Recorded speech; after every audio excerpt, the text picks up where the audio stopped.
So ano nga guys, isa pa parang alam ko lahat. Ngayon magluto tayo ng sinaunang pagluluto ng beef giniling. Pero bago natin simulan pagluto, hindi ka subscribe ko, please subscribe my channel, like and share, and hit the bell para update ginagawa ko. Magandang gabi po at isa mapagpalang araw po sa lahat. Ngayon magluto tayo ng beef giniling na sinaunang panahon na ang gamit natin ay kamatis at hindi yung tumutos na naging sa department store. Gagamit tayo ng beef giniling, patatas,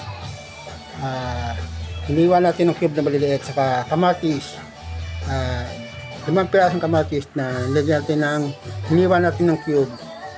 Imbis na tomato sauce, ito ang gagamit natin.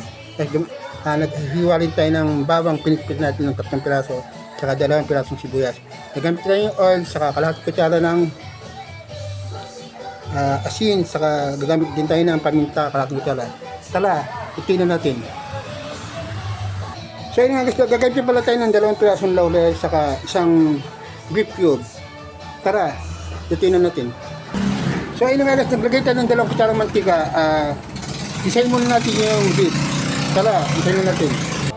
So ayun nga guys, bago natin siya gisahin, ilagay muna natin sa isang bowl tong beef giniling.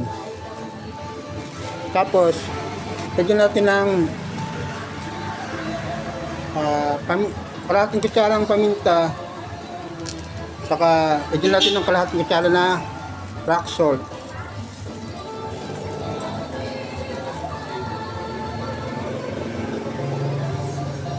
Tapos mix muna natin siya.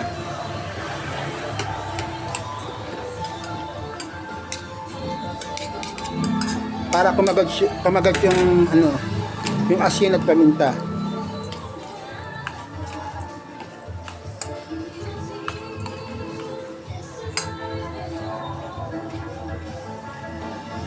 So yun nga mga lodi, may tayong mantika, tapos ilagay natin itong beef giniling.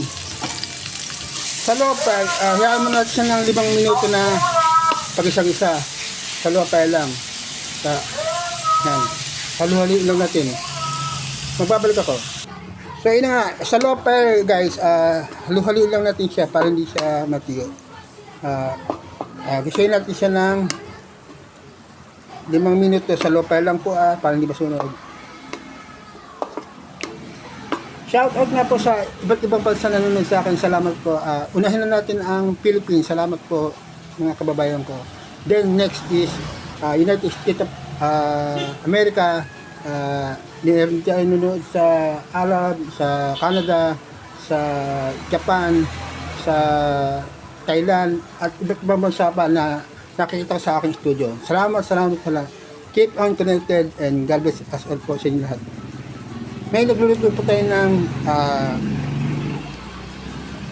ginisang beef giniling na sa original na pagluluto, na hindi tayo gumamit ng mga kung ano nung chemical maliban sa North Cube beef.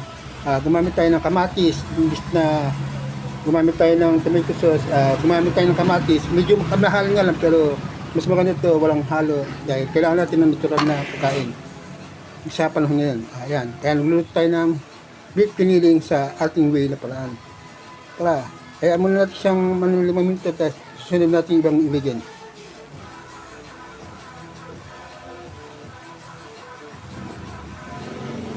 Yung pa nga hindi po nakasubscribe sa akin, please subscribe my channel, like and share, and hit the bell para update sa mga video ginagawa ko.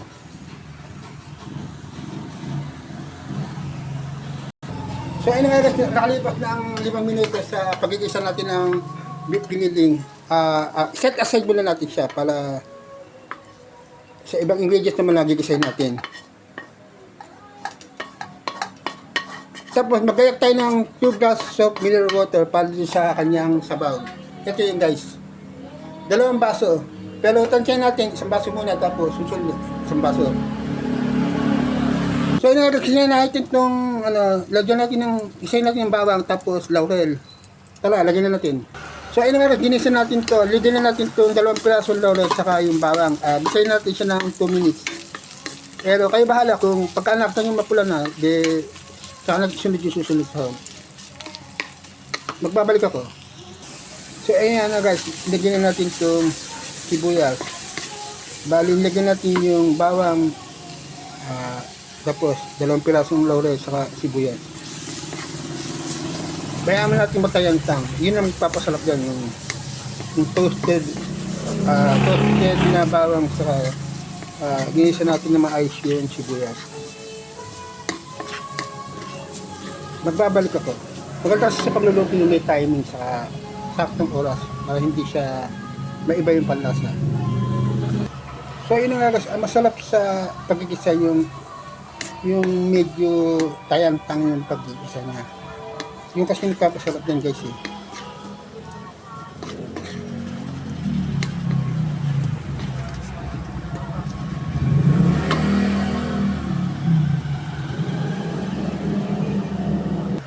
So ayan nga, lagyan na natin itong ginisa natin na sa mantika itong beef kiniling. Tapos lagyan natin ng tubig. So ayun nga guys, lagyan na natin itong isang basong mineral. Ayan na guys. Tapos ayan natin siyang kumulo. So ayun nga, give na natin ng spices para masarap. Ayan natin ng 2 kutsara ng oregano saka ito yung beef cube.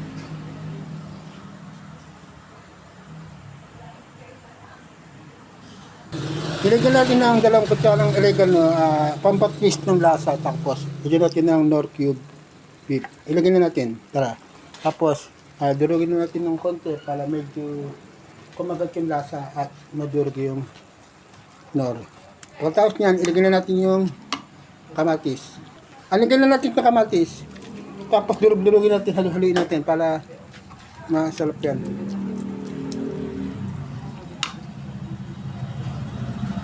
So ayun nga guys, dilagdagan natin siya ng sa pambasong tubig tapos takban muna natin.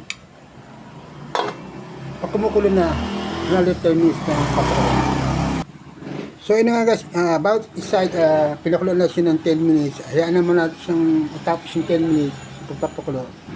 Saka natin baliktarin yung other side. Kakaibang twist to, kaya panoorin yung video hanggang huli para makasaksihan niya ang kakaibang taste dito na ibang-iba sa mga niluto natin mga nakaraan. This is one opportunity na matutikman natin itong lasa nito. Kaya, panood natin ng video mula simula hanggang huli. Huwag tayong mag-skip. Salamat!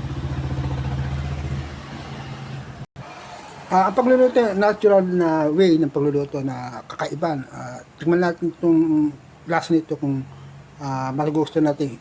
I mean, siguro masasarapan natin dahil karoon tayo ng ibang twist ng pagluluto. Ilagyan natin siya ng 2 kutsarang oregano na magpapadagdag. At yung oregano kasi nakakapagbuo ng lansa ng ating mga niluluto. Saka spices na rin yan sa mga nilalagay ng iba't ibang sikat na restaurant, nilalagay siya ng spices na iba't iba para masarap ang lasa ng ating karne. Kaya wait lang natin na matapos yung 10 minutes ng pagluluto. Tapos, reveal natin kung masarap to. Kaya, share na natin to sa iba na naghahanap ng ibang lasa, ng panlasang na natural way. Na masarap siya at natural, walang siya ng chemical. Dahil ang ginamit natin siya ay kamatis na natural at hindi yung tomatoes na nabibili lang sa department store o ano. Kaya, ito, panoorin niyo hanggang huli. Sigurado, may ibang twist pero masarap siya. May isang ingredient po tayo hindi na ilalagay na ilalagay natin yung patatas. Tayo muna natin matapos yung 10 minutes saka ilalagay natin yung patatas. Tapos baliktad natin another 10 minutes para lutong-luto siya. Kaya pagbabalik ako. So ano nga guys, nakalipas ng 10 minuto. Baliktad nila siya. Naku, ang ganda oh. Natural ng ang flavor niya. Amoy pa lang, ulam na.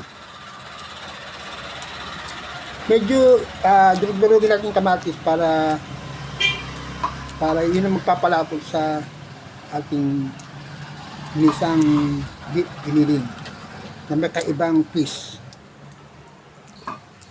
First time sa YouTube ko na niluto.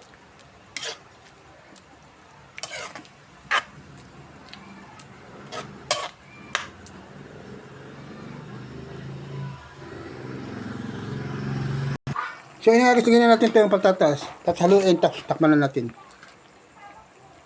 So, yun nga guys, takman na natin. Ilagay lang natin yung patatas. Tapos, each side, ganyan natin yung 6 minutes. Magbabalik ulit ako. So, yun nga guys, baliktarin muna natin siya.